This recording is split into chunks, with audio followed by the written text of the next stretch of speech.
Hello students, welcome back to my channel this side Siri. And आज की class में हम लोग करने वाले हैं बुक्स एंड ऑथर से रिलेटेड कुछ क्वेश्चंस करने वाले हैं।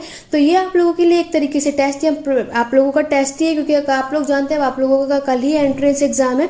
तो मैं आप लोगों को यहाँ पे आप लोगों का टेस्ट भी होगा, तो आप लोगों को पूरी कोशिश करनी है। जब तक मैं यहाँ क्वेश्चंस पढ़ूंगी तब तक आपको उसका आंसर कमेंट करके बताना है, क्योंकि उसके बाद मैं आप लोगों को उसके आंसर और एक्सप्लेनेशन के साथ बताऊंगी। क्योंकि अब टाइम कम है तो मैं यहाँ पे सिर्फ आपका टेस्ट ही नहीं ले सकती। तो आपको पूरी कोशिश करनी है क्वेश्चन पढ़ने से पहले उसके आंसर कमेंट करके देना है, और साथ ही साथ फिर हम उसको समझेंगे भी।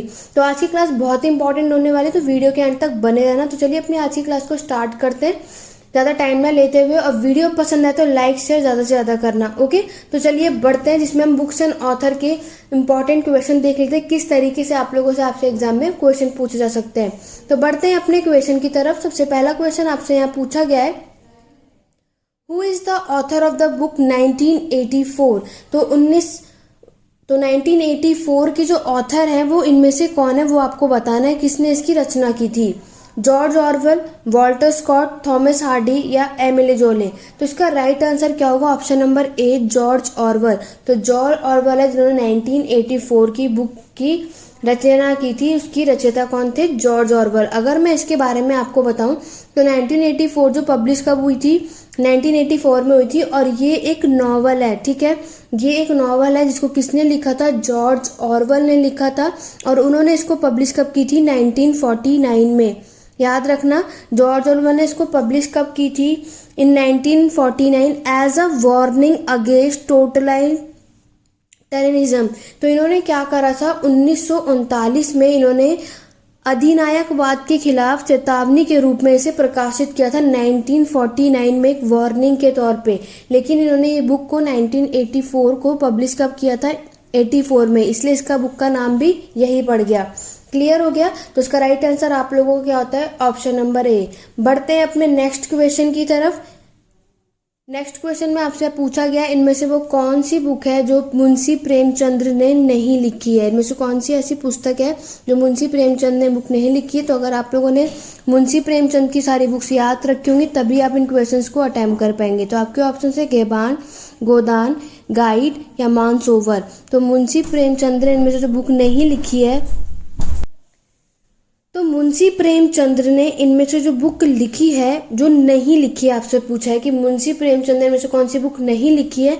तो गबन, ठीक है, गैबन, गोदान और मानसरोवर, ये तीनों की तीन बुक लिखी है इन्होंने मुंशी प्रेमचंद ने। लेकिन हम बात करेंगे अगर गाइड की, तो गाइड बुक जो है वो प्रेमचंद जी ने नहीं लिखी है, ठीक है। तो इसका राइट आंसर आप लोगों का क्या होगा? Option number C. अगर मैं आप लोगों को बता दूं, जो गाइड जो है वो 1958 के टाइम पे क्या थी? नॉवल लिखी गई थी। किसने लिखा था? इंडियन ऑथर था R.K. नारायण। तो आपको याद रखना है कि जो गाइड है इसको किसने लिखी, ये बात भी आपको याद रखना है। R.K. नारायण है जिन्होंने ये बुक लिखी थी गाइड की, ठीक है।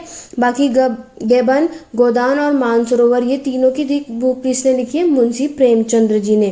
क्लियर हो गया? साथ में ये भी याद रखना कि ये एक नॉवल है या फिर एक ये ड्रामा है या एक ये पोयम है।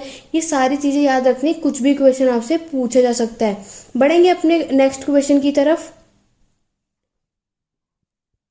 Who is the author of the book forbidden waves. Forbidden waves यहाँ पे जो पुस्तक है वो किसने लिखी थी? आपके ऑप्शंस हैं सलमान रसूदी, अबू नवस या MS तस्लीमा नसरीन या फिर DH लॉरेंस।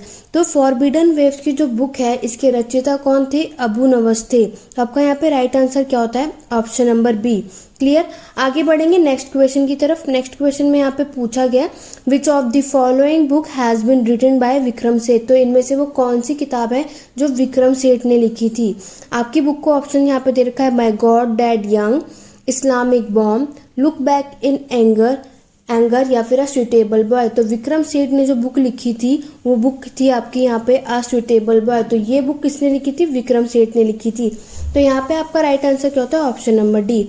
अगर हम सुइटेबल बॉय याद रखना है, सुइटेबल बुक क्या है? एक नॉवल है जो विक्रम सेठ ने लिखी थी और एक पब्लिश की थी 1993 में। हो सके तो ईयर भी याद रख लेना, क्योंकि किस एग्जाम में क्या पूछ ले कुछ पता नहीं।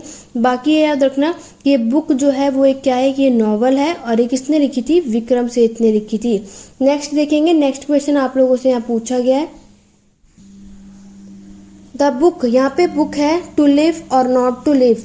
रिटन बाय, तो यहाँ पे एक पुस्तक का क्या नाम है, टू लिव और नॉट टू लिव जो है ये किसके द्वारा लिखी गई है किताब। आपके ऑप्शन है वी.एस. नैपॉल ने, अलेक्जेंडर ड्यूमस ने, जॉर्ज इलॉट ने या फिर नीरज सी चौधरी ने। तो टू लिव और नॉट टू लिव जो है ये बुक आपकी किसने लिखी थी, नीरज सी चौधरी ने, ठीक है, सॉरी नीरज सी चौधरी ने ये बुक लिखी थी। तो यहाँ पे आपका राइट आंसर क्या होता है, ऑप्शन नंबर डी।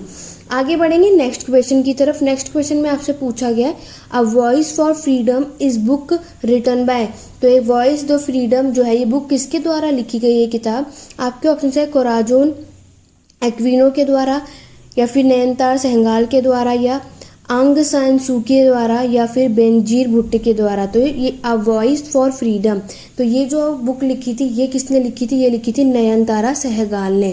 तो यहाँ पे आपका राइट आंसर क्या होता है, ऑप्शन नंबर बी। अगला क्वेश्चन देखेंगे। अगला क्वेश्चन में आप लोगों से यहाँ पूछा गया है कि तो यहाँ आपसे पूछा है जॉर्ज बर्नार्ड शॉ। तो ये जॉर्ज बर्नार्ड शॉ एक ग्रेट ड्रामेटिस्ट हैं, ठीक है, तो वो कहाँ के रहने वाले ये आपको पता होना चाहिए। अ वेल्स, एन इरिशमैन, अ स्कॉटलैंड या इंग्लिशमैन। तो ये जॉर्ज बर्नार्ड शॉ जो एक ड्रामिस्ट थे वो कहाँ के रहने वाले हैं, तो वो कहाँ के थे, ड्रामिस्टिक थे। तो इसका राइट आंसर होगा ऑप्शन नंबर बी। क्लियर हो गया, क्योंकि वो एक क्या थे, इरिशमैन थे। अगर हम इसके बारे में पढ़ेंगे तो हम लोग यहाँ पे देखेंगे कि जॉर्ज बर्नार्ड शॉ ये क्या है, तो जॉर्ज बर्नार्ड शॉ है, इन्हें और क्या बोलता है, बर्नार्ड शॉ के नाम से हम लोग जानते हैं, ठीक है। साथ ही साथ ये एक इरिश प्ले राइट है, क्रिटिक और पोएमिस्टिक और ये पॉलिटिकल एक्टिविस्ट भी हैं। ये एक साथ साथ क्या है, आयरिश के नाटककार थे, आलोचक थे, नीति शास्त्रिक थे और राजनीतिक कार्यकर्ता भी थे। तो जॉर्ज बर्नार्ड शॉ जो है ये क्या थे, इरिश मैन थे और इरिश के ये प्ले राइट थे, क्रिटिक थे, पोएमिस्ट भी थे और एक पॉलिटिकल एक्टिविस्ट भी थे। तो ये सारी चीज़ें आपको याद रखनी है। और जॉर्ज बर्नार्ड शॉ को और हम लोग किस नाम से जानते हैं, बर्नार्ड शॉ के नाम से भी जानते हैं। तो यहाँ पे आपका राइट आंसर क्या होगा, ऑप्शन नंबर बी। आगे बढ़ेंगे नेक्स्ट क्वेश्चन की तरफ। Peasant labour and colonial capital rural Bengal, ये बुक जो है किसान, श्रम और औपनिवेशिक राजधानी ग्रामीण बंगाल, ये बुक जो है ये किसने लिखी थी, रणजीत गुहा ने, सुगता बोस ने, इमरान अली में या आर गुहा में। तो आपने ये बुक अगर देखी होगी कि पीजेंट लेबर और कॉलोनियल कैपिटल रूरल बंगाल पे, तो ये बुक लिखी थी आपकी सुगता बोस ने। तो आपका यहाँ पे राइट आंसर क्या होता है, ऑप्शन नंबर बी। आगे बढ़ेंगे नेक्स्ट क्वेश्चन की तरफ। नेक्स्ट क्वेश्चन में आपसे पूछा गया मृच्छकटिका जो किसके द्वारा लिखी गई थी, विक्रमादित्य, शूद्रक के द्वारा या कल्हाना के द्वारा या बाणभट्ट के द्वारा। तो मृच्छकटिका जो है वो किसके द्वारा लिखी गई थी, वो लिखी गई थी आपके शूद्रक के द्वारा। तो यहाँ पे आपका राइट आंसर क्या होता है, ऑप्शन नंबर बी। अगर हम मृच्छकटिका के बारे में जानेंगे कुछ और बातें, तो ये एक 10 एक्ट संस्कृत ड्रामा है। याद रखना मृच्छकटिका क्या है, एक ड्रामा है ये, ठीक है। बस इससे पहले मैंने आपको जो पढ़ाया वो नॉवेल्स थे, कुछ पोएम थी। तो ऐसे आपको याद रखना है कि मृच्छकटिका एक संस्कृत ड्रामा है जो किसने एट्रीब्यूट किया था, शूद्रक ने, ठीक है। इसका श्रेय शूद्रक को दिया जाता है, इसके रचयिता यही थे। और इन्होंने ये एक प्राचीन काल नाटककार थे जो कि 5वीं शताब्दी में इनका सन और जिसकी प्रस्तावना द्वारा शास्त्रीय के रूप में पहचाना जाता है। आज इन्हें अगर आइडेंटिफाई किया तो एज अ शास्त्रीय इन्हें आइडेंटिफाई किया जाता है। तो यहाँ पे आपका राइट आंसर क्या होता है, ऑप्शन नंबर बी। आगे बढ़ेंगे नेक्स्ट क्वेश्चन की तरफ। नेक्स्ट क्वेश्चन में पूछा गया who is the author of नीतिशरा। तो नीतिशरा का यहाँ पे आपसे ऑथर पूछा, आपको बताना कि नीतिशरा का ऑथर यहाँ पे कौन है। तो यहाँ पे आपको ऑप्शंस दे रखे हैं, कामनाद का, हाला या फिर चरक या भाषा, इनमें से कौन है जो नीतिशरा का लेखक था। तो इसकी जो अगर हम बात करेंगे, आपको भी साथ साथ क्या करना है, क्वेश्चंस के जो भी मैं ऑथर्स पूछ रही हूँ अगर आपको नहीं भी आते हैं तो भी स्टूडेंट कमेंट करके बताओ। बेशक आज यहाँ गलत होगा, लेकिन कल जब आप एंट्रेंस एग्जाम देने जाएंगे वहाँ कोई बुक्स एंड ऑथर से रिलेटेड क्वेश्चन पूछ ली जाए तो वहाँ आपका करेक्ट होगा। तो उसके लिए प्रैक्टिस अच्छी होनी चाहिए, तो इसीलिए मैं आपको ये क्वेश्चन करा रही हूँ। तो अगर हम नीतिशरा की बात करेंगे तो उसके लेखक कौन थे, कामनाद का। तो यहाँ पे आपका राइट आंसर क्या होता है, ऑप्शन नंबर ए। अगर मैं आपको इसके बारे में बता दूं कि नीतिशरा या आपको या फिर इसको और क्या किस नाम से जानते हैं, कमंदकी का नीतिसार, इन दोनों में से कुछ भी पूछा जा सकता है। ये एक प्राचीन ग्रंथ है, ठीक है। नीतिसार या कादम्बिनी का नीतिसार भी से बोला जाता है। ठीक है। और इसलिए ये क्या है, प्राचीन ग्रंथ है, जो कि हमें यहाँ पे देखने को मिलता है कि जो राज्य व्यवस्था और राज्य कला के तत्वों का वर्णन करता है। ये किसकी, जो भी यहाँ पे एलिमेंट्स है पॉलिटी और स्टेट क्राफ्ट में, ये उसको क्या करता है, उसके बारे में वर्णन करता है। इसे कमदका द्वारा लिखा गया, याद रखना, इसे कदमका भी द्वारा लिखे गया है, जिसको हम कमदकी या फिर कमदकिया के नाम से भी जानते हैं। और ये क्या थे, डिसाइपल थे चाणक्य के। ये चाणक्य के क्या थे, शिष्य थे। तो राइट आंसर ऑप्शन नंबर है। साथ ही साथ अगर ये क्वेश्चन भी आपसे पूछ लिया जाए कि इनमें से वो कौन है जो चाणक्य के डिसाइपल या शिष्य रह चुके हैं जो थे, तो आपका राइट आंसर तब भी क्या होगा, कामनान का। क्लियर हो गया। तो इस तरीके से आपसे क्वेश्चन पूछे जा सकते हैं। याद रखना साथ ही साथ कि ये जो है, ये एक क्या था, प्राचीन ग्रंथ है उस टाइम का। ठीक है, यहाँ तक क्लियर हो गया। आगे बढ़ेंगे अपने नेक्स्ट क्वेश्चन की तरफ। नेक्स्ट क्वेश्चन में आपसे यहाँ पूछा गया है, Aurobindo was the author of, इनमें से जो अरविंदो ने इनमें से कौन सी बुक लिखी थी। ठीक है, डिस्कवर ऑफ इंडिया, योग शास्त्री, सावित्री या फिर हिंदू व्यू ऑफ लाइफ। तो अरविंदो जो ऑथर थे वो यहाँ पे किसके लेखक थे, सावित्री के। तो यहाँ पे आपका राइट आंसर क्या होता है, ऑप्शन नंबर सी। अगर हम इसके बारे में समझेंगे तो श्री अरविंदो जो है ये एक इंडियन फिलोसोफर हैं और साथ ही साथ ये नेशनलिस्ट है और ये सावित्री की क्या है, रचयिता रह चुके हैं। और याद रखना कि ये एक एपिक पोयम है, ये एक क्या है, इन ब्लैंक वर्स, ये एक ऋक पद्य में महाकाव्य कविता है। ये जो है अरविंदो ने जो सावित्री बुक लिखी है ये एक पोयम है। और अगर आपसे क्वेश्चन पूछ लिया जाए कि कौन सी एपिक पोयम जो ब्लैंक वर्स है जिसमें सारे रिक्त पद्य हैं, तो आपका राइट आंसर तब भी क्या होना चाहिए, सावित्री होना चाहिए। It is also the symbol of a human soul and spiritual destiny थी। तो ये एक मानव आत्मा और आध्यात्मिक भाग्यों का एक प्रतीक है, जिसमें हमें 23,000 पंक्तियों का क्या मिलता है, एक लंबा महाकाव्य देखने को मिलता है। तो ये सारी इंपॉर्टेंट चीजें सावित्री से रिलेटेड आपको याद रखनी है कि ये एक पोयम है। ठीक है, और इस पोयम में क्या देखने को हमें, ब्लैंक वर्सेस देखने को मिलता है, इसलिए इसे एपिक पोयम हम लोग जानते हैं। और इसमें हमें टोटल कितने 23,000 लाइन देखने को मिलती है, जिसमें ये सिंबल किसका है, ह्यूमन सोल और स्पिरिचुअल डेस्टिनी के बारे में हमें यहाँ पे ये इसका प्रतीक है। क्लियर हो गया। तो यहाँ पे हम देखते हैं कि अरविंदो जो किसके लेखक थे, सावित्री के। तो right answer option number C होता है।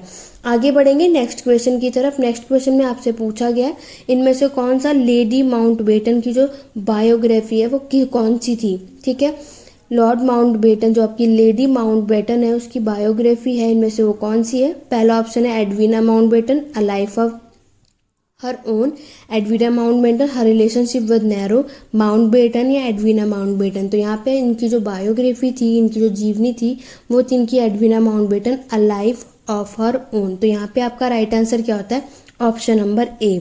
अगर हम इसके बारे में पढ़ेंगे तो लेडी इरिस माउंटबेटन जो है ये इंग्लिश एक्ट्रेस और एक मॉडल थी।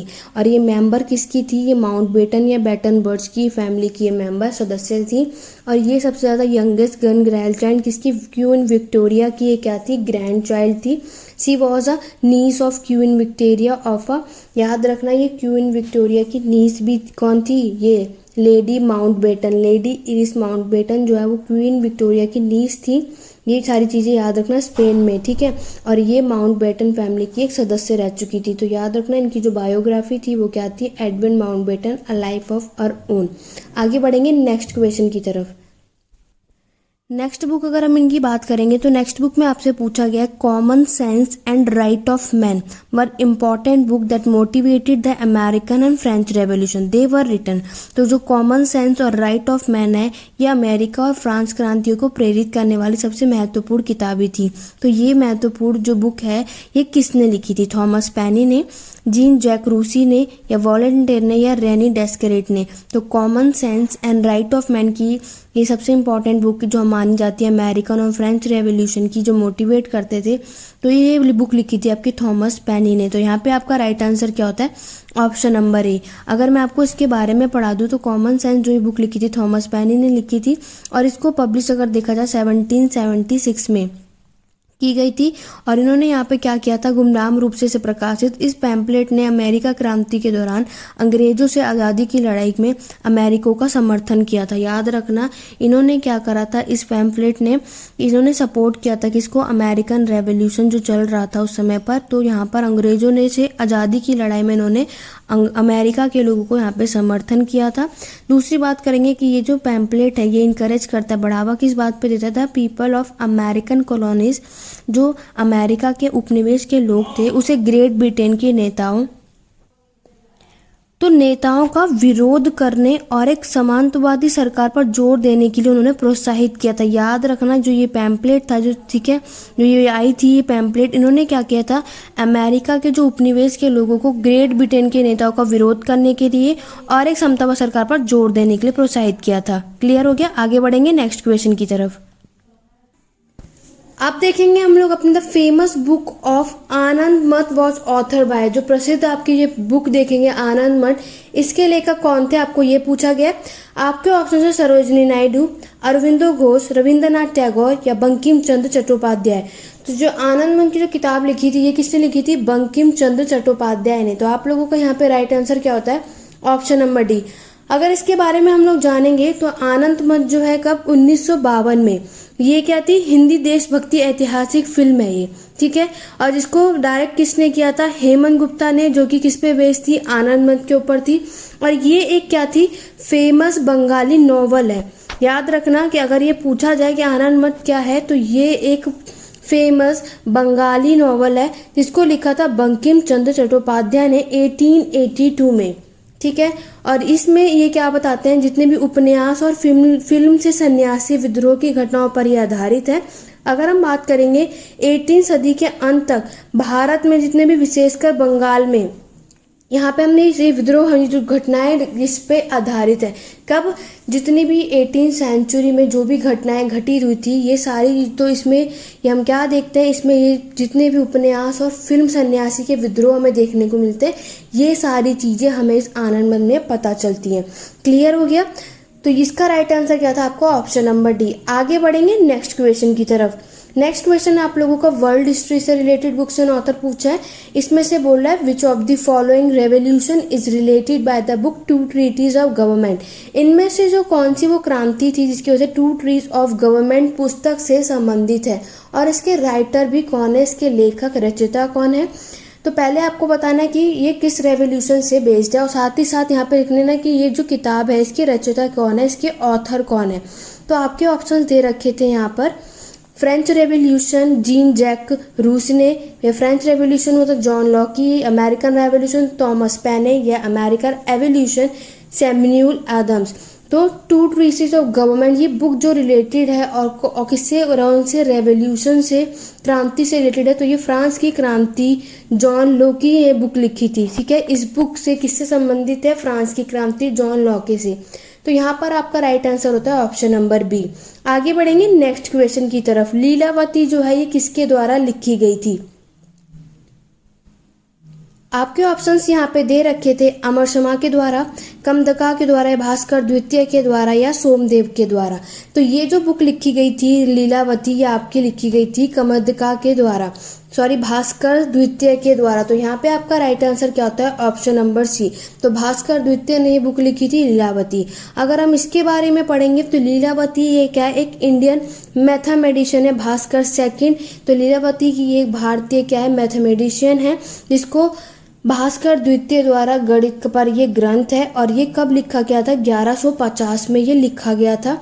अगर हम इसकी बात करेंगे तो उसका मेन जो कार्य था, मेन जो काम हम देखने को मानते हैं वो क्या है, सिद्धांता शिरोमणि जो है, सिद्धांता शिरोमणि का जो पहला खंड इसमें होता है, जिसमें हम लोगों को बीज गणित के बारे में, ग्रह गणित के बारे में और गोला अध्याय जिसमें शामिल है, ठीक है। इसके अंदर हम देखेंगे तो क्या हमें मेन वर्ग जो देखने को मिलता है, तो सिद्धांत शिरोमणि के इसमें हम लोगों को बीज गणित के बारे में, ग्रह गणित के बारे में और गोल अध्याय के बारे में हमें इसमें ये शामिल है। साथ ही साथ हम लोग इसमें क्या देखने को मिलता है, जो भास्कर आचार्य द्वारा जो ये लीलावती ये लिखी गई ये एक समस्या थी, और ये कब लिखी गई थी, 12 शताब्दी में, 12th सेंचुरी में ये बुक लिखी थी भास्कर द्वितीय ने। तो यहाँ पे आपका राइट आंसर था ऑप्शन नंबर सी। आगे बढ़ेंगे नेक्स्ट क्वेश्चन की तरफ। नेक्स्ट क्वेश्चन में आपसे बोला है अमोघ वर्षा जो है इसको, इसके ऑथर कौन है, इसकी रचयिता किसने की थी। आपके ऑप्शन से प्रश्नोत्तम अलिका ने, रघुवंशन ने, या फिर स्वपन आत्मदत्त ने, या फिर गत सप्तशती ने। तो अमोघ वर्ष जो लिखी थी वो किसके लेखक थे, तो इसके जो लेखक थे वो थे प्रश्नोत्तम मल्लिका, तो उन्होंने ये लिखी थी। ठीक है, तो यहाँ पे आपका right answer option number A है। आगे बढ़ेंगे नेक्स्ट क्वेश्चन की तरफ। The mask of Africa is written by, Africa का जो मुखौटा है ये किसके द्वारा लिखी गई थी, कुलदीप नायर के द्वारा, वी.एस. नैपॉल के द्वारा, जे.के. रोलिंग के द्वारा, या फिर जुलियन बार्नेस के द्वारा। तो ये बुक लिखी थी आपकी किसने, वी.एस. नैपॉल के द्वारा। तो यहाँ पे आपका राइट आंसर होता है ऑप्शन नंबर बी। अगर इसके बारे में मैं आपको बता दूं तो वी.एस. क्या एक ट्रैवल बुक है, याद रखना ये पूछा जा सकता है, ये एक क्या थी, ट्रैवल बुक थी, द मैस्क्यू ऑफ अफ्रीका। इसमें इन्होंने क्या करा था, द मैस्क्यू ऑफ अफ्रीका एक बहुत ही बड़ा क्या है, एक मर्द नरेटिव और एक पर्पसिक था, ये एक आख्यान हमें देखने को मिलता है। उसमें उद्देश्य शामिल क्या था कि विश्वास के प्रभावों का न्याय करने के लिए, ठीक है, जिसमें इसमें इनका क्या था, विश्वास जो था, जो भी ट्रस्ट होता है उसको यहाँ पे क्या करना था, उसके प्रभाव को यहाँ पे न्याय करने के लिए जितने भी स्वदेशी जीवों में, ईसाई धर्म में, इस्लाम के विद्रोह, विदेशी धर्म में, नेताओं में, और पौराणिक इतिहास के पंथ की प्रगति पर सभ्यता, ये सारी चीजें हमें यहाँ पे देखने को मिलती है। ठीक है, टू जज the effect of belief, the foreign religious of Christianity and Islam, the cult of leader and mythological history, सारी प्रोग्रेस जितनी भी सभ्यता में देखने को मिलती है वो ये क्या थी, हमें इस ट्रैवल बुक इसमें द मैस्क्यू ऑफ अफ्रीका में देखने को मिलती है, जिसको किसने लिखी थी, वी.एस. नैपॉल ने। तो यहाँ पे आपका राइट आंसर है ऑप्शन नंबर बी। इसका तो आप बस याद रखना कि इसके रचयिता कौन थे। ठीक है, और ये याद रखना कि ये एक ट्रैवल बुक है। आगे बढ़ेंगे नेक्स्ट क्वेश्चन की तरफ। नेक्स्ट क्वेश्चन में आपसे क्या पूछा गया, the career and legend of Vasco the gamma. तो वास्को दी गामा का करियर और किंवदंती के बारे में ये बुक किसने लिखी थी, संजय सुब्रमण्यन ने, पीटर ड्रकर ने, या फिर यावेस थॉर्वल ने, या फिर रॉडी डॉयल ने। तो career and legend of Vasco the gamma की जो ये बुक है ये किसने लिखी थी, तो इसका राइट आंसर आपका होगा संजय सुब्रमण्यम ने। तो यहाँ पे आपका राइट आंसर ऑप्शन नंबर ए होता है, संजय सुब्रमण्यम ने ये बुक लिखी थी। The career and legend of Vasco the gamma ये एक वर्ल्ड हिस्ट्री की बुक है। अगर मैं इसके बारे में बता दूं तो career and legend of Vasco the gamma जो है ये आपकी किसने, संजय सुब्रमण्यम ने लिखी थी। कब, कि मंथ में 1980, इसकी डेट याद रखना, 29 अक्टूबर 1998 में लिखा था।